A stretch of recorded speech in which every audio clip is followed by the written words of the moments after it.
Romanos, así que le pido por favor me acompañe al capítulo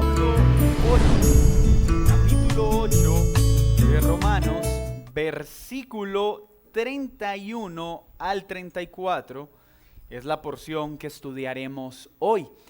Y es importante estar recordando uno de los distintivos propios de esta iglesia local, y es que creemos en la importancia de la predicación expositiva. ¿Y qué es eso? Es básicamente el ejercicio responsable de enseñar la escritura de forma completa y ordenada. Cada versículo, cada carta y cada libro, pero respetando su línea melódica, no tomando textos aislados para acomodarlos según el interés particular del predicador. Y eso protege a la iglesia de que no se enseñe solo una parte del consejo de la Biblia y más bien se enseñe todo el consejo de la Escritura. Ese mismo hábito debe estar en nuestra vida, aprender a leer la Escritura en su contexto, las cartas completas, los libros completos, para garantizar que las conclusiones que estamos sacando correspondan a lo que la Escritura enseña. Así que acompáñeme por favor, Romanos capítulo 8, versículo 31 al 34.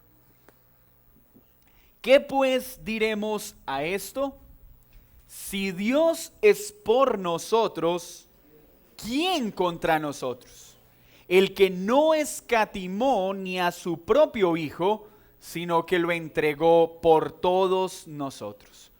¿Cómo no nos dará también con Él todas las cosas? ¿Quién acusará a los escogidos de Dios? Dios es el que justifica. ¿Quién es el que condenará?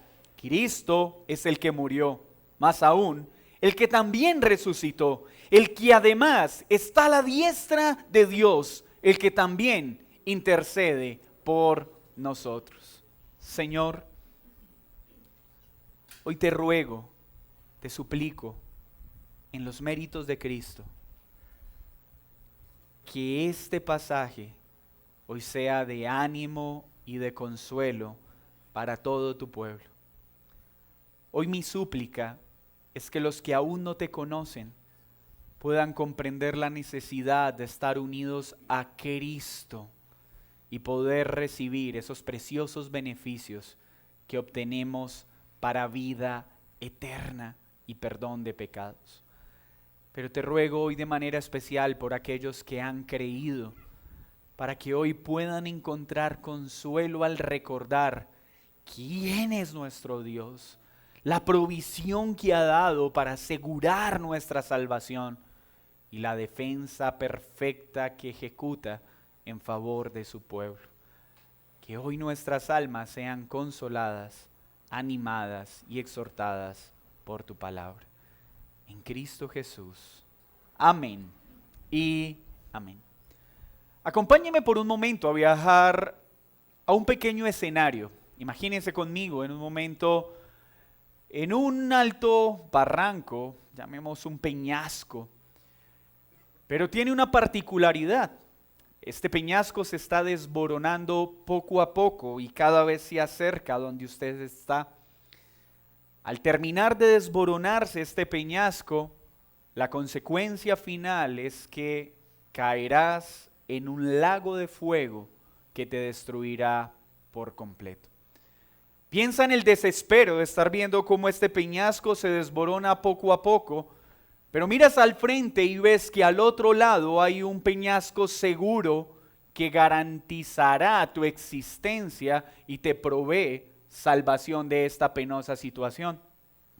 Pero hay una situación lamentable, no hay cómo llegar allá. Mientras ves el deseo, mientras anhelas poder estar allá, poco a poco se sigue desboronando el peñasco en el que te encuentras. Pero de pronto escuchas una voz que dice: no temas, yo te salvaré. Esas palabras pueden ser esperanzadoras en una situación como esa. Pero te imaginas si giras y al girar ves una persona más débil que tú, con un aspecto menos prometedor que el tuyo, con unas cuantas tablitas y unas puntillas. ¿Traerá eso esperanza? ¿Traerá eso seguridad? De repente ves que este hombre bien intencionado toma esas cuantas tablitas y empieza a clavarlas con sus endebles puntillas. Y oh sorpresa, las tablas solo llegan hasta la mitad. ¿Te imaginas la escena? Este hombre, al ver que su intento por ayudarte fracasó y ve que el peñasco donde está se está desboronando por completo, decide no arriesgar su vida y abrir sus alas e irse. ¿Sirvió de algo su oferta? No. Desenlace final, muerte. ¿Se imaginan donde Dios operara de la misma forma? Donde nuestro Dios fuera simplemente un Dios que ve que estamos rumbo a nuestra destrucción y se presenta en algún momento de nuestra vida simplemente para decirnos: quiero salvarte, pero voy a intentar hacerlo, y si en ese intento fracaso, más bien me voy. ¿Quién podría confiar en un Dios así? ¿Qué esperanza tendríamos si el Dios en el que creemos no nos salva eficazmente, sino que simplemente está intentando salvarnos y una vez ve que su intento falla, decide irse? Un Dios así no sería un Dios confiable. Pues nuestro Dios no solo promete salvación, sino que eficazmente salva. Nuestro Dios no vino a poner parte de un puente para que nosotros terminemos de construir el resto y lleguemos al otro lado. Él mismo hizo el puente a través de su propio Hijo para trasladarnos de la muerte a la luz, y no solo para anunciarnos que ese puente fue fabricado, para tomarnos y guiarnos, y no nos deja hasta que lleguemos al otro lado. El capítulo 8 de Romanos tiene una promesa puntual: ni uno solo de los hijos de Dios se perderá. No hay condenación para aquel que Él ha salvado, porque Dios no intenta salvar a su pueblo, Él promete salvarlo y asegura todos los medios necesarios para que esa salvación se lleve a cabo. Este capítulo 8 ha traído una gran confianza y una gran seguridad. No hay condenación para los que están en Cristo. Ningún hijo de Dios puede perder la salvación. Ningún hijo de Dios quedará a la mitad del camino. Quedará a la puerta del cielo. Todos entrarán eficazmente. Pero esta promesa, ya lo hemos aprendido en Romanos, es para los que han creído. Porque hay personas dentro de la congregación que no han creído verdaderamente, que aceptan que Jesús existe, pero no han creído en Él como Señor, y a menos que se arrepientan, un día se apartarán. Y las personas no dirán: es que Él perdió su salvación. No, es que Él nunca fue salvo, porque el que es salvo por la operación del Espíritu Santo será llevado eficazmente hasta el fin. Recordemos el domingo pasado, Pablo le está diciendo a la iglesia: iglesia, no teman. Vamos a afrontar aflicciones por causa de nuestra fe. Vamos a afrontar aflicciones por causa de nuestra unión a Cristo, pero aquellos que Dios escogió desde antes de la fundación del mundo, a estos los toma, a estos amó, y a estos que amó lo aman, y todas las cosas le ayudan a bien. ¿Y cuál es ese bien? Ser hechos a la imagen de Cristo. Todos los acontecimientos que lidiamos en este peregrinaje tienen un propósito: hacernos más como Jesús. Pero imagínese Pablo escribiendo esta carta y leyéndose esta carta a la audiencia. Pablo diciendo: no teman. Es peligroso lo que hay alrededor. Estamos en un momento difícil, pero no te preocupes. Si mañana pierdes todo lo que tienes porque has dicho que crees en Cristo, eso es para tu bien. Recuerden el contexto.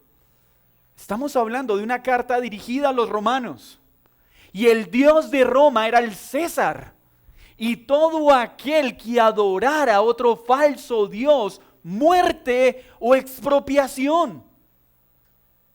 Imagínense el terror que sentían aquellas personas al creer en Cristo, al saber todo lo que iba a venir por causa de su fe. Para el judío, desprecio de su pueblo porque estaba abandonando la religión verdadera. Para el gentil, la preocupación, la burla y el desprecio de la religión dominante de su época, el paganismo.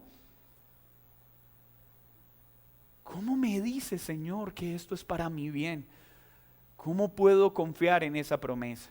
La ilustración con la que inicié quiere reforzar algo que les dije hace 8 días. El valor de una promesa está muy relacionado con quien da la promesa. Piense, usted por un momento está siendo intimidado por un hombre más grande que usted, más fuerte que usted. Y todo parece indicar que si ese hombre sigue adelante, usted va a salir muy lastimado. Pero escucha una voz que le dice, no te preocupes, yo te voy a defender. Y volteas a mirar y ves a alguien más pequeño que tú, más flaco que tú. ¿Traerá eso confianza? No. Imagínate que tienes muchas deudas, estás a punto de perderlo todo, pero alguien te dice, no temas, yo voy a pagar por ti. Y volteas a mirar y quien dice eso tiene los zapatos rotos, la ropa rota y hace mucho que no va al salón de belleza. ¿Te daría eso confianza? Porque la promesa tiene efecto dependiendo de quién dé la promesa. Este capítulo tiene una hermosa promesa. No se perderá uno solo de los que Dios ha escogido desde antes de la fundación del mundo. Pero ¿quién es ese que ha hecho la promesa? Entonces imagínense las preguntas que están surgiendo en la audiencia. Y la primera pregunta, Pablo la atiende de manera retórica. ¿Qué pues diremos a esto? Si Dios es por nosotros, ¿quién contra nosotros? Es como si la audiencia por un instante estuviera mirando el tema del que se le está hablando y Pablo, pero es que tú no conoces los soldados romanos. Tú no sabes la fuerza con la que ellos castigan a aquellos que deciden no adorar más al César. No, Pablo, tú no te imaginas la persecución que esto va a ocasionar en mi hogar. Y es como si Pablo les estuviera diciendo, no hay razón para temer. Porque si Dios es por nosotros, ¿quién contra nosotros? El título de esta enseñanza es Dios por nosotros. ¿Y qué significa esto? Pablo entonces está trayendo ánimo a un pueblo que está asustado. Hermanos, seguir a Cristo a veces causa miedo. Cuando le decimos a la gente, cree en Cristo, para algunos puede ser, ok, tan chévere. Pero para otros es, pero usted no se imagina lo que esa solicitud me va a causar. Mi esposo me va a dejar, mi esposo me va a abandonar y yo no estudié, yo no trabajé, no tengo cómo sustentarme. ¿Y qué si él me echa de mi casa?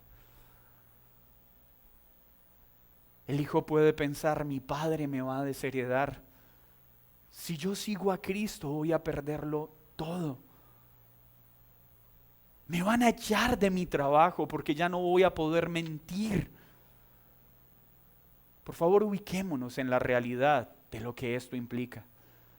Para nosotros en Occidente es muy sencillo cuando le decimos a las personas, por favor, crean en Cristo y apártense del mal. Pero usted sabe qué significa esto para un musulmán.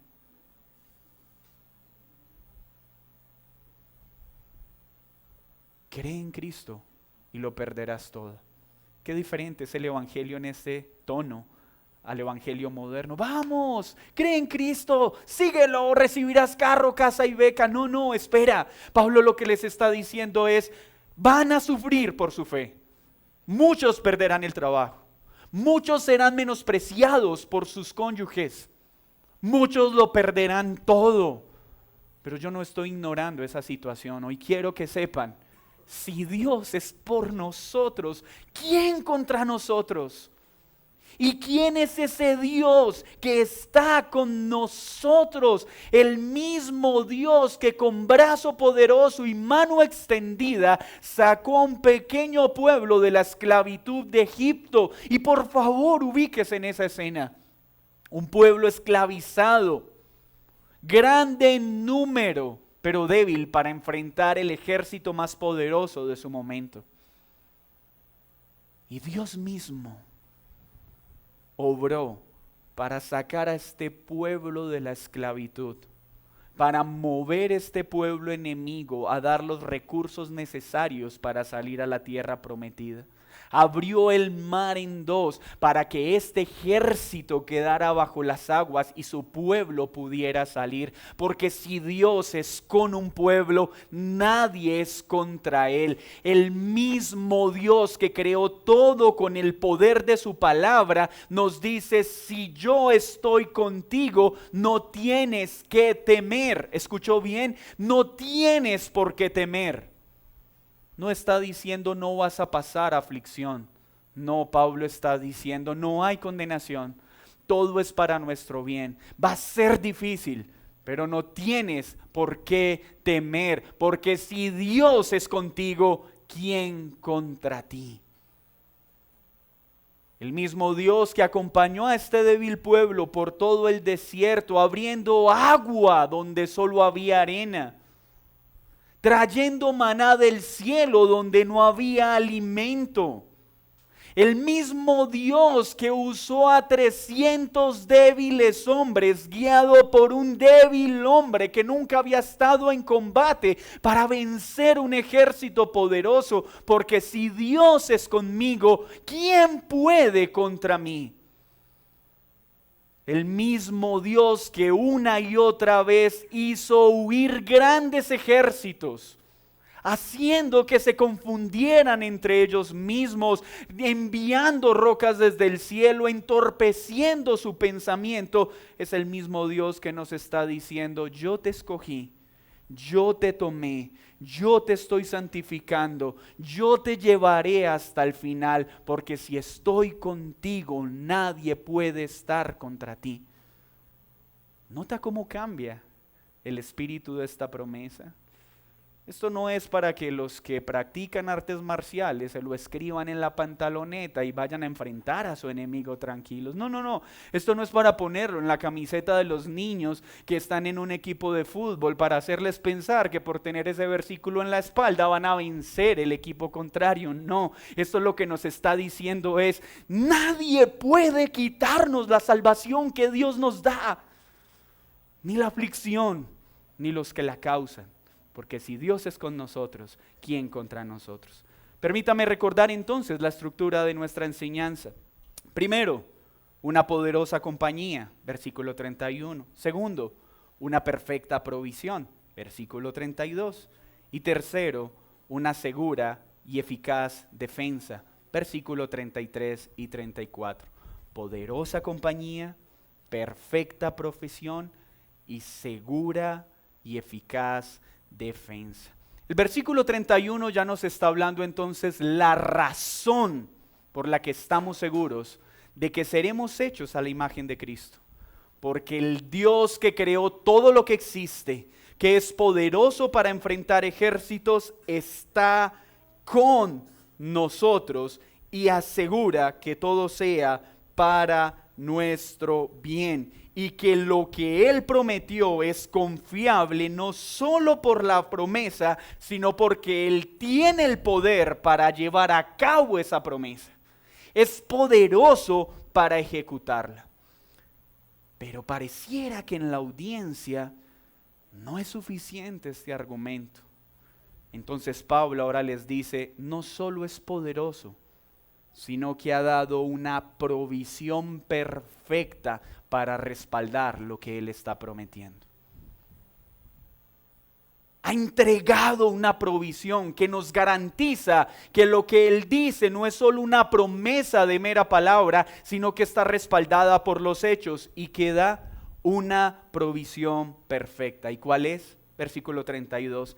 El que no escatimó ni a su propio Hijo, sino que lo entregó por todos nosotros.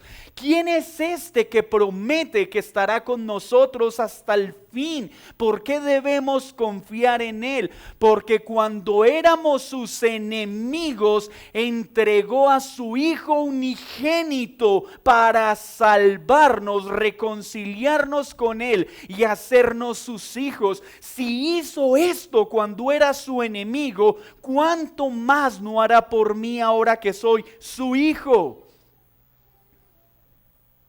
No se guardó para sí a su hijo, no estaba obligado a entregarlo, pero voluntariamente da a su hijo en sacrificio sustitutivo para salvar a un pueblo que solo merecía ser destruido. Ni siquiera su hijo lo retuvo, sino que dijo: he aquí mi amor para con ustedes.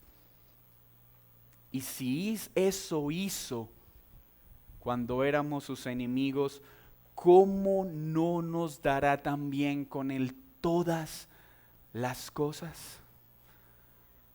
Entonces mire el razonamiento. Pablo, pero es que tú no sabes lo que me va a pasar. Pablo, pero voy a perderlo todo.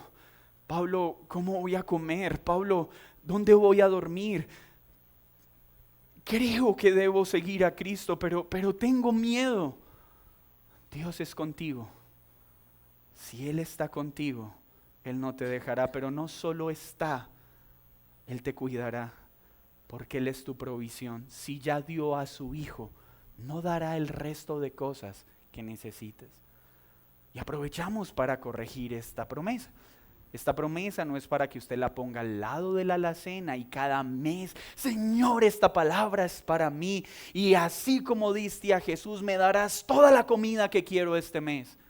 No es para que la pegue en la billetera: Señor, así como diste a tu hijo, pues dame todo el dinero que necesito para comprar todo lo que quiero este mes. No desbaratemos el contexto.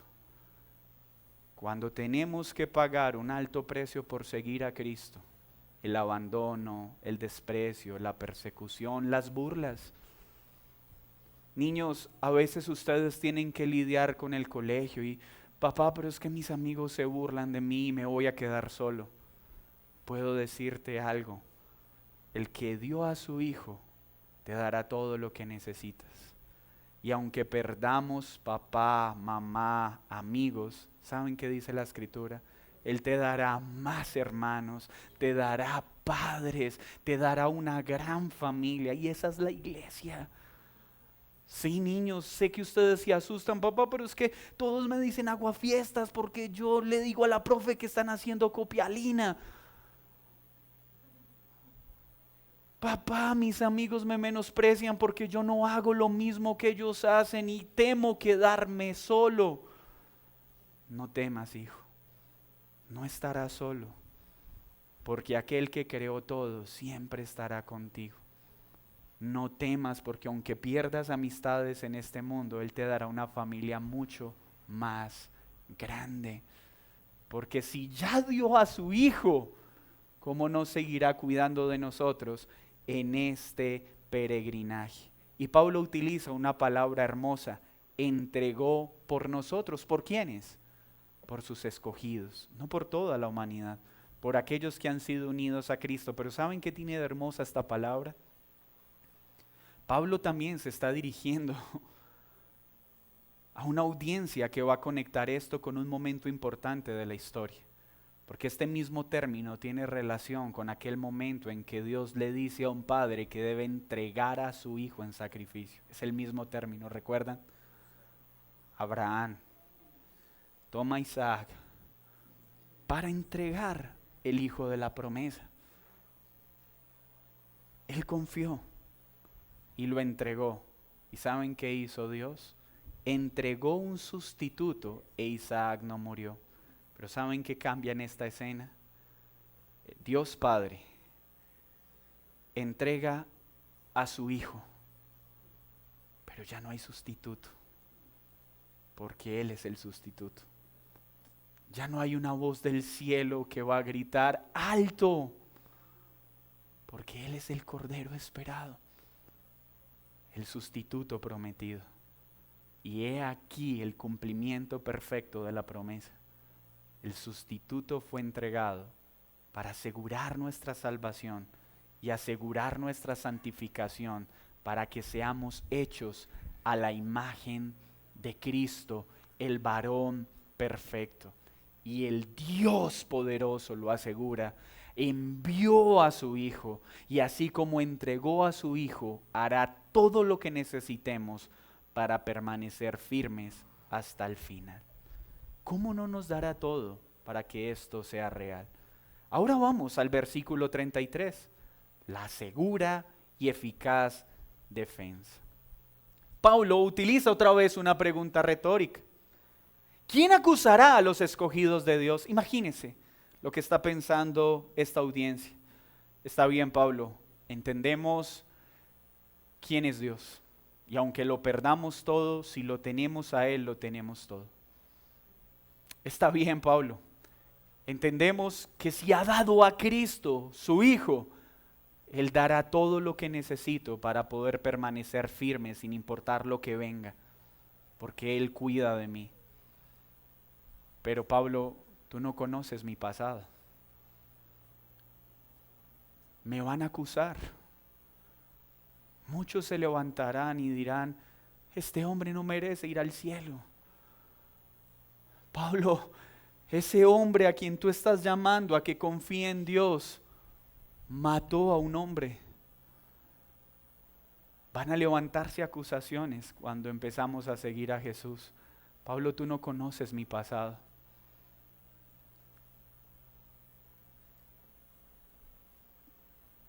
Yo sabía, Pablo, que no debía abortar y lo hice.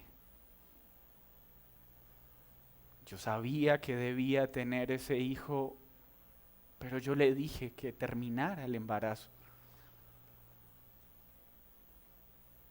Y ante eso no tengo defensa. Yo merezco la muerte. Yo maté, yo robé. Tú no sabes lo que yo le hice a mi esposa. Tú no sabes lo que yo le hice a mis hijos. Me van a acusar. Muchos se van a levantar y van a decir, ese hombre no merece ser perdonado. Es un asesino, es un violador, es un estafador. ¿No es esa nuestra situación? Si se levantaran todos los testigos para acusarnos por el mal hecho, ¿quién de nosotros puede salvarse? ¿Cuántos testimonios hay a nuestra espalda de ahí un mentiroso? Él me engañó, él me mintió, él me hirió, él me maltrató, él me defraudó. Pero Pablo entonces, guiado por el Espíritu Santo, les dice, mis hermanos, aquel que ha sido salvado ya no puede ser acusado. ¿Por qué? ¿Cómo, Pablo? ¿Cómo podemos ser librados de mi pasado? ¿Cómo puedo ser librado de la culpa que me atormenta porque yo maté, porque yo dañé, porque yo herí? Y miren lo que Pablo dice. Dios te ha justificado.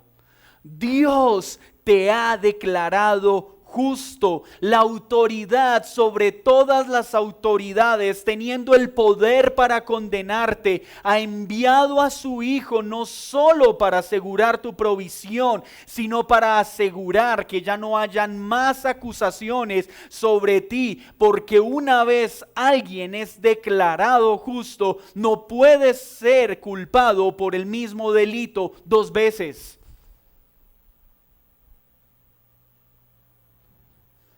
La paga del pecado, lo vimos en Romanos, es muerte.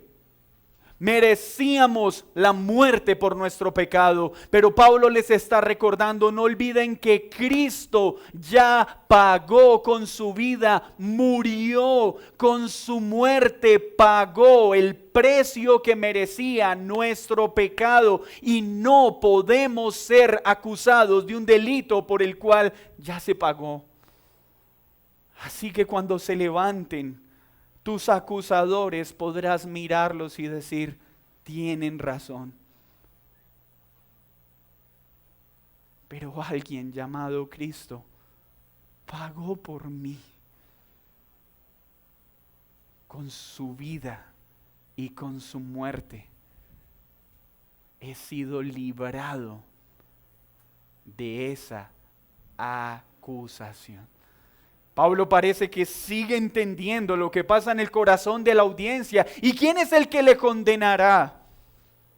¿Quién puede condenar a alguien que ha sido justificado? Si no logras entenderlo, quiero recordártelo. Cristo murió, ya se saldó la deuda, ya no pueden acusarte más por tu pasado. Y miro a la cruz y cuando viene el pasado a acusarme, cuando viene el pasado a recordarme el mal que hice, miro la cruz y puedo decir, sí, yo pequé contra Dios, ese pecado me hacía merecer la muerte, pero Cristo murió en mi lugar y he sido justificado y ya nadie puede condenarme. Pero ¿y cómo estamos seguros de esto? Pablo entonces no solo habla de la muerte de Jesús, ¿qué dice? ¡Resucitó! ¿Y por qué es importante esto con la audiencia?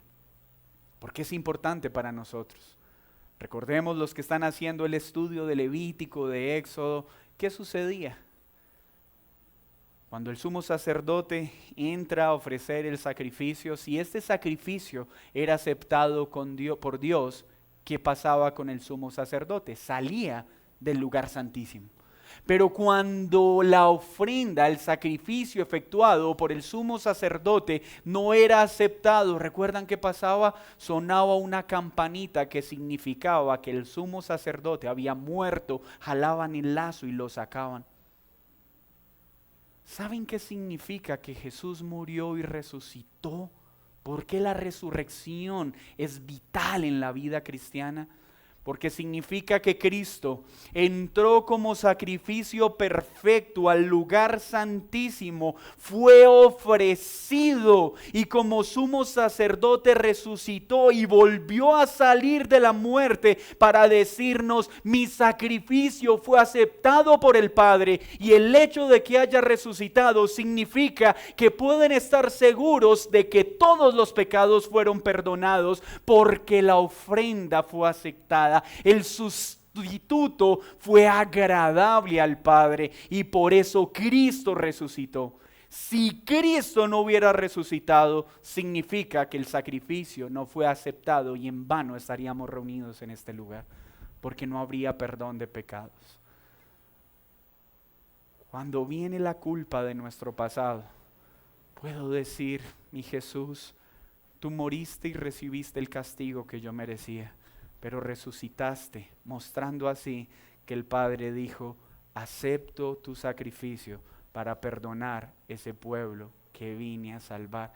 ¿Que por qué estamos seguros de que no perderemos nuestra salvación? Porque Cristo resucitó y esa es la garantía de que esa promesa se cumplirá. Pero miren cómo sigue la idea de esa defensa. No solo tenemos un abogado que nos defiende porque dice este caso ya fue terminado, caso cerrado. ¿Por qué? Porque Cristo pagó, Dios justificó. ¿Cómo? Entregó a su Hijo, murió, pero no solo murió, ¿qué hizo? Resucitó y además ¿qué? Está sentado a la diestra de Dios Padre. Quiere decir que su muerte fue aceptada, pero su muerte también fue recompensada, porque que esté a la diestra significa que no solo el Padre aceptó su sacrificio, sino que lo recompensó por su muerte al ponerlo a la diestra. ¿Sabe qué significa diestra? Autoridad. Cristo entonces murió, su sacrificio fue aceptado, pero también fue premiado y está a la diestra de Dios Padre, intercediendo por todos nosotros, que por qué no perderemos la salvación y llegaremos firmes hasta el final, porque la deuda ya fue saldada, pero tenemos un intercesor que todos los días intercede por nosotros para que lleguemos seguros hasta el final.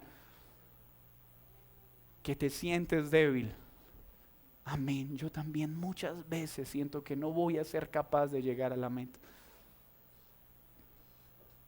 Muchas veces me veo al espejo y digo, Señor, no puedo. Pero es ahí cuando miramos a Pablo diciéndonos, tú no puedes. Pero el que murió, el que resucitó, intercede por ti para que llegues firme hasta el final.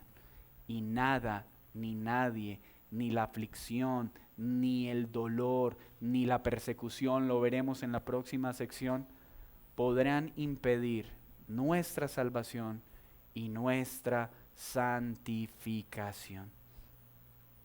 Porque no solo es Rey, sino que intercede por nosotros. ¿Y saben qué dice la Biblia?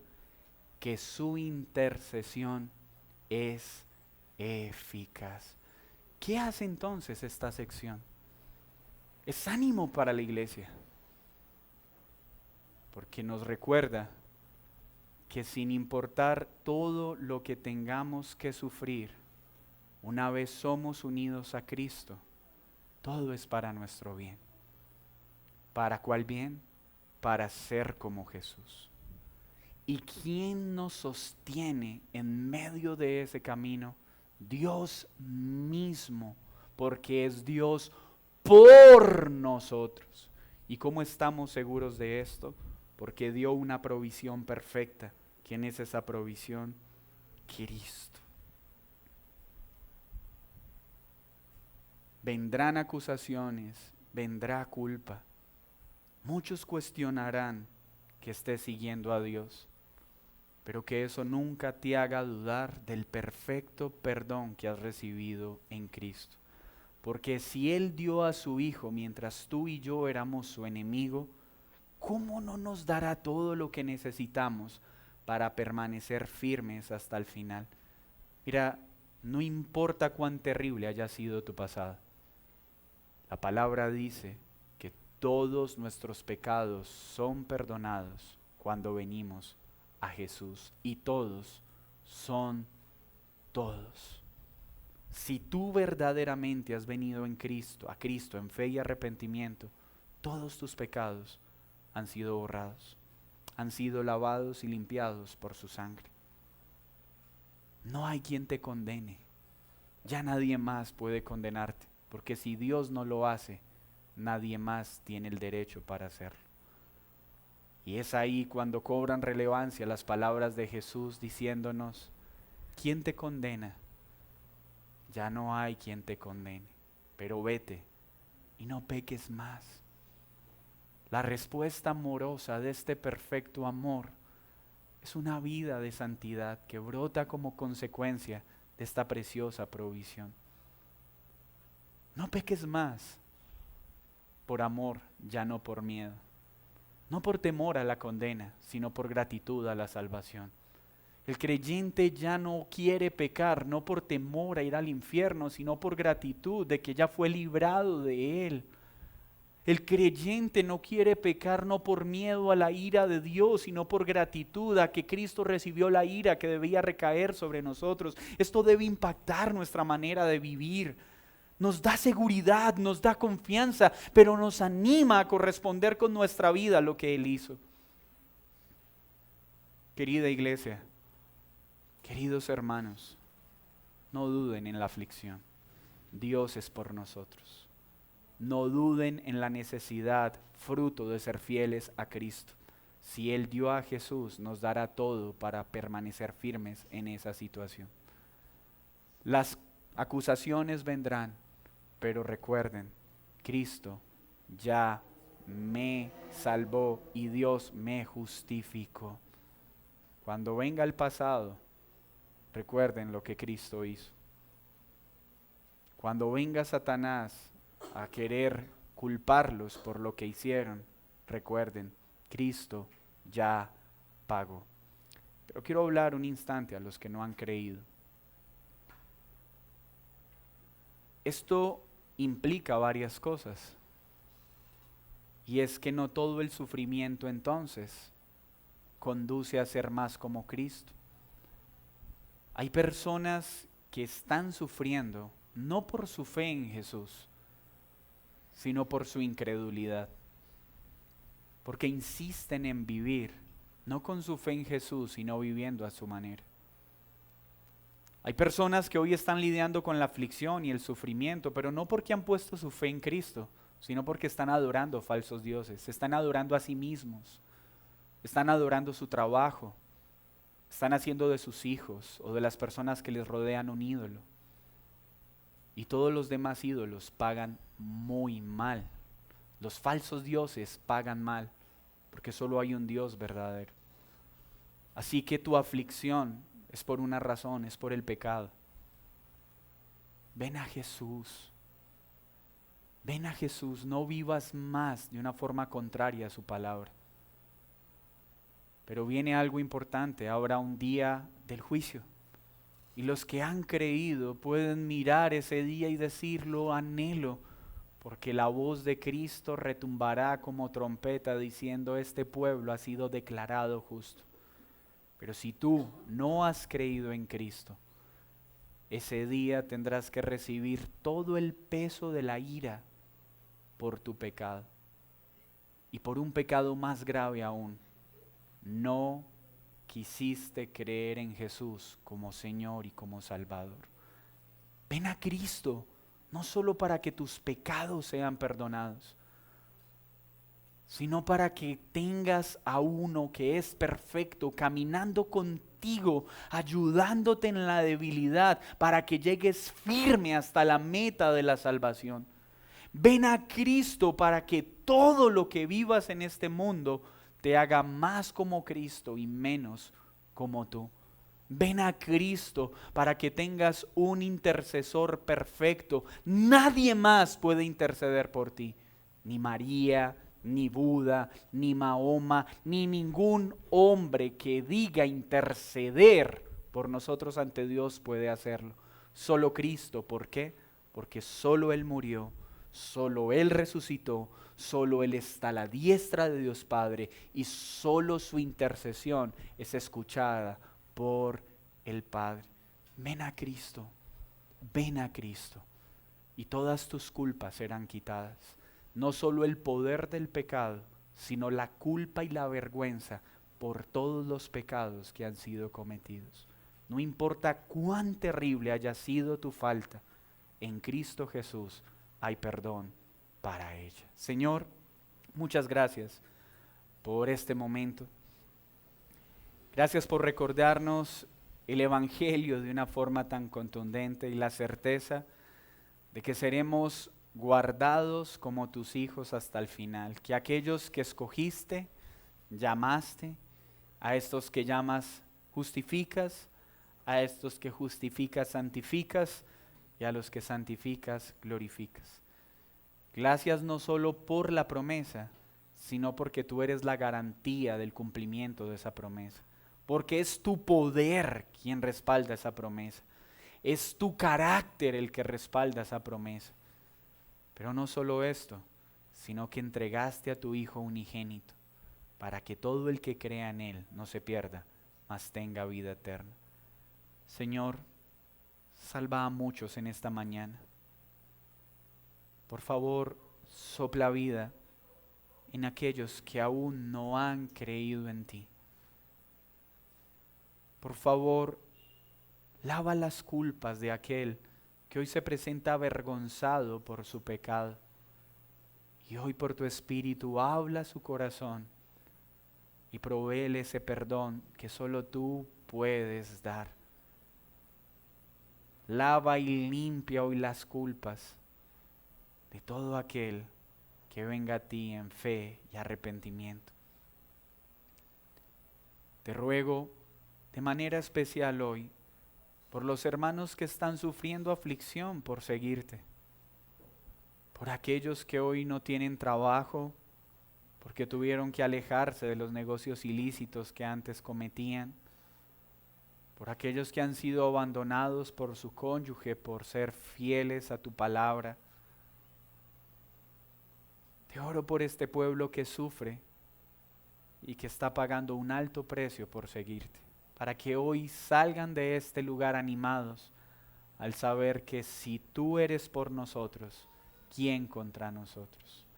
Pero también te ruego por consuelo para aquellos que todavía están siendo atormentados por su pasado, para que hoy puedan decir, ya no hay quien me acuse, ya no hay quien me pueda condenar, pues mi pasado ha sido perdonado y he sido justificado en Cristo Jesús.